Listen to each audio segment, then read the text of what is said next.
What is going on, everybody? Welcome back to the channel. Aftersound here, bringing you Arcade Colony content today. And actually, it's really both Splinterlands and GLS content, Genesis League Sports, as it pertains to the upcoming new platform that sounds like it's going to be both hard forked from GLX and then also given an airdrop out to SPS and GLX holders. But we're going to get into all of that here. Now, not all of the details have been put out. It sounds like there's going to be a town hall, a video-based town hall next Friday. So I believe that's February 2nd. And the team is going to actually demonstrate a lot of what is happening and provide many more of the details. Hopefully there'll be a white paper, all that good stuff coming in for Arcade Colony. But just know that this is relevant to anybody who is in the Splinterlands or the Genesis League Sports ecosystems because there are airdrops included. So let's go ahead and jump into the details here. This was all released during the This was all released during the office hours for Genesis League Sports today. If you were on the live stream with me earlier, we kind of did this in real time. We were watching as Aggie was typing out and posting messages. So it might be a little bit of a repeat, but I've had a little bit more time to digest this information. So I'll provide a little added commentary as we go along. So you can see here, Arcade Colony first real announcement will go live next week. Basically what he's saying is that it uses the same code base as GLS. GLS will continue to focus on sports, and Arcade Colony will focus on arcade games that aren't sports related. Now it's going to have its own token ecosystem that is going to be very similar to how the SPS DEC as well as GLX and GLUSD systems are set up. So Colony is going to be the governance token. COLONY is going to be the governance token like SPS and GLX, and then Script, SCRIPT, is going to be the stable token. The good news is there is no, at least at this point, there is no voucher or GLG token, or GLGT token, I should say. And that makes me very happy because, these tokens just get printed into oblivion, and the team, I just feel like, is constantly trying to find value and utility for them. And usually it takes away from the DEC utility, which takes away from the flywheel, right? Whether it's for the GLX token or the SPS flywheel, it takes away from both of those. So hopefully we don't ever have to deal with that. But, that's just my personal preference. And I'm very happy that we are going in that direction from the get-go. So players will get initial distributions of the Arcade Colony tokens from both a balance fork, and then he also says, what's that called? An airdrop later. So basically, if you're holding GLX or GLUSD in-game or in liquidity pools and tribal decks, you will get tokens in Arcade Colony for it. And he later specifies that it's going to be a one-to-one airdrop, or at least that's the plan right now. So if you have one GLX, you're going to get one Colony token. If you have one GLUSD, either in-game or in a liquidity pool, you will get one Script token for it. So he says then there's an airdrop too. So whatever tokens aren't distributed from the fork and the airdrop pool, there will be an airdrop after, and half of it's going to be based on SPS stakers. So half will be given out to the SPS stakers, and the other half will be given out to GLX stakers. So this is why it's relevant for people in either ecosystem, or if you're in both, like myself, and have tokens in both, you kind of get the double dip, which is very nice.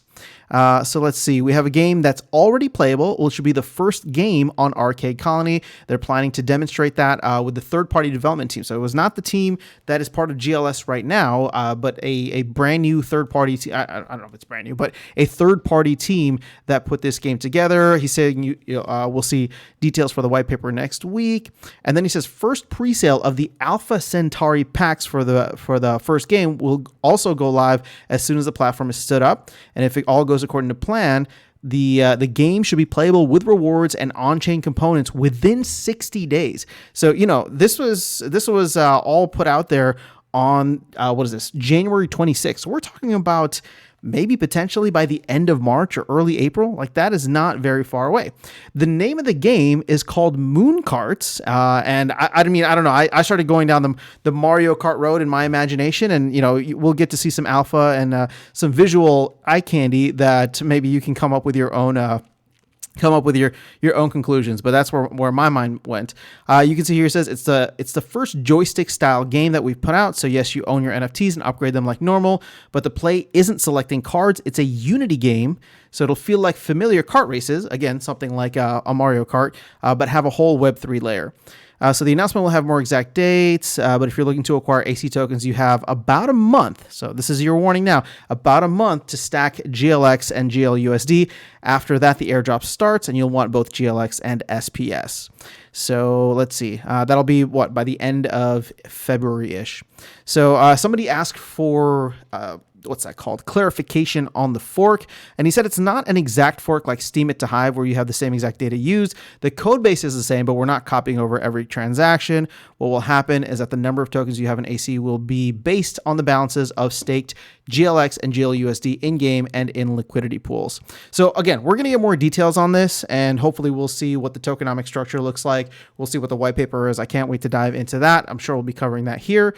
But here is an interesting I guess little eye candy for the game. This doesn't look like actual gameplay, but a little cinematic trailer or whatever that you got. And hey, it looks like a real game, which is awesome, right? I was about to say something else, but it looks like a real game, which I'm actually quite excited about. Here's a little bit more eye candy. Let's go ahead and play this. 9 seconds. You got a little cart there. I don't know. It looks fun. It looks like a cool game that you would just. I don't know. It reminds me of Mario Kart. So Moon Carts is the name. Let's see if there's anything else here. So basically, it's just going to be 500,000 packs for the first kind of like sale. There's going to be 50,000 packs in the pre-sale, same as normal. Biggest buyers in the pre-sale will get to influence the airdrop drivers will do during the main sale. Gameplay will be next Friday. All right, he doesn't want to spoil too much. Packs are going to be $5 each, with 50% going to the DAO, or it might work out that the DAO is seller and Invenium gets 50%. So I think they're going to try and use the Rebellion, template for this, and how the team, half of it was going to the DAO, half of it was coming in. So again, I don't even know how the Arcade Colony DAO is going to work overall, but that'll be something interesting as we go along. This is a little fun tidbit from the game. You'll be able to drive over coins in the game, and if you can keep them, you'll literally get tokens for it. But it sounds like others might try to steal or blow you up or something like that. You have to place in the match, and you can get bonus by placing if you have some coins, but everyone else can shoot you to either slow you down or nuke your coins. Again, sounds very much like a Mario Kart, which again, that's a classic game. Pretty fun. Definitely swearing for most of the game, says Aggie. So I cannot wait to stream that live, and that's going to be fun. So I think it's going to level up our entire company and ecosystem. Once this is live, we can take Unity-based games, convert to Web3, and service any game that's already gone live. Hopefully, we'll be able to quickly onboard games onto the platform and grow the shit out of this place. Also, we've really liked the team that built Moon Carts with us, and we'll likely do additional games. So that actually sounds really cool. I'm very much hoping that this is a successful launch. People like the game, and they can take whatever money they get from this pre-sale or from the sale, and go right back to the team and say, hey, build us another one, right? That'd be awesome. So it sounds like it's going to be a browser-based game, but eventually they want to get to mobile, which we know how mobile is, right, across the board. So as long as it's cool on browser, I'm fine. Put it on GLS. All right, so I think he was just answering some other questions here. So the 3 silos we know about already. SPL, Splinterlands. Anything Splinterlands related goes there, which will include Soulkeep eventually. GLS is for sports, and Arcade Colonies for everything else. They have the same code base. So I think, so mostly it's 1-to-1. So I guess it's not a full 1-to-1, but again, we'll 1-to-1 when it comes to the snapshot or the fork. But like I said, we'll get more information on that. Let's see if there's anything else here. We're coming up to the end of the hour. You have to stake GLX. You have to own GLUSD. Here's a little bit more eye candy. It looks like they'll be selling for 5 script or for $5 in credits. And that is pretty much it. I think we've covered all the main stuff. People were asking about nodes, and that seems like it's on the back burner for every project right now, but eventually there will be nodes for Arcade Colony as well at some point. So let's see. Oh, the other cool thing, and I don't know where it is, so I'm not going to go back and try to find it, but Aggie did say that you'll be able to play with up to 6 people at a time. So this is why I was saying I was getting really excited about the streaming aspect of it, because it's like we could jump on here. I could jump in with 5 other people, and we could have some fun. I don't know. It could just be a really cool way to interact with the community and the fan base and the community, the player base, and we could hopefully have it across the whole Hive ecosystem, because people tend to play a lot of the same or similar games if they're all on Hive. but the game already exists. Okay, get your GLX. All right, so this is Aggie just being in Chief FOMO Officer mode. So that's pretty much it. I'm really excited about this. Let's break down my excitement levels. Okay, so fine, if you want to go all the way, just crazy FOMO hype. I'm excited about Aggie finally being able to deliver on this vision that he's been very excited about for, I would say, the last 18 months. I feel like we've heard him talking about it, where you want to be able to bring in all of these, Unity-based Web 2 games and give them an additional Web 3 layer, right? Aggie's been, like, in my opinion, kind of visionary for this. If he can pull this off, it would be tremendous, because Hive is a perfect place to do that. And if you can bring all of these existing player bases, all these existing communities onto Hive and make it easy for them to just onboard, get started, and, again, it could grow Hive, it could grow Splinterlands and GLS kind of by default, right? But if he can be successful, Arcade Colony could be huge, right? And so I'm excited about getting tokens airdrop, because I'm already holding GLX and I'm holding SPS. Now, if you want to take that a level down, as simply just like, once again, we're going to be in a position where we're going to be printing money out of thin air, right? We're going to be printing value that some people will ascribe a certain value to it. And, I'll be honest with you. If there's airdrops or if there's snapshots, whatever it is, just like I did with GLX, I'm probably going to take a good amount of ice cream money off the table and then just let the rest sit there and ride, right? But who knows? What if I do get crazy in terms of like loving the game and wanting to be involved and all of that, and all of a sudden I'm buying more, colony token or something like that. So again, I don't know where it's at, but all the way up from a big picture level, I'm very excited. But even at the smaller level, even if it fails, there will be a period of hype when it first comes out, at which point we're going to print money out of thin air and I'm going to get some ice cream out of it. So, at the very least, there's going to be something of value there. And I already like holding tokens like SPS.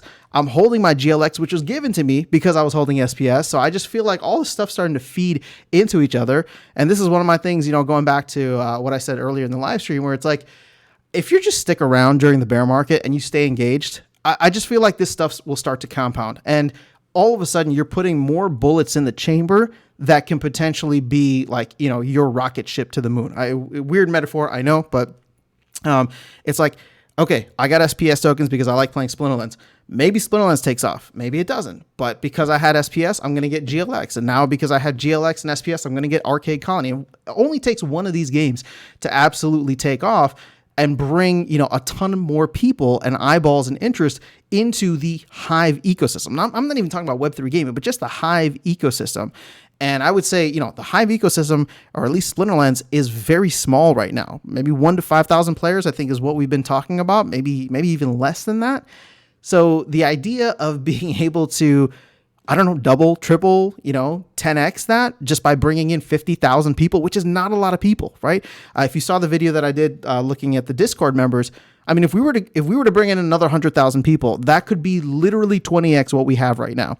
And sure, maybe it wouldn't all be in one game, but it would be across the entire ecosystem. And what's that? The rising tide raises all ships, right? So they may come in for Splinterlands, they may come in for GLG, they may come in for Arcade Colony, but all of a sudden they'll be like, I'm here anyway. Free transactions, free transactions and moves and swaps and all this stuff, right? Let me go and check out some of these other games, which is exactly what's been happening in the entire time that I've been here. Anytime a new game pops up on Hive, so I'll get off of my kind of hype box right now. Again, I think that this is really cool and exciting.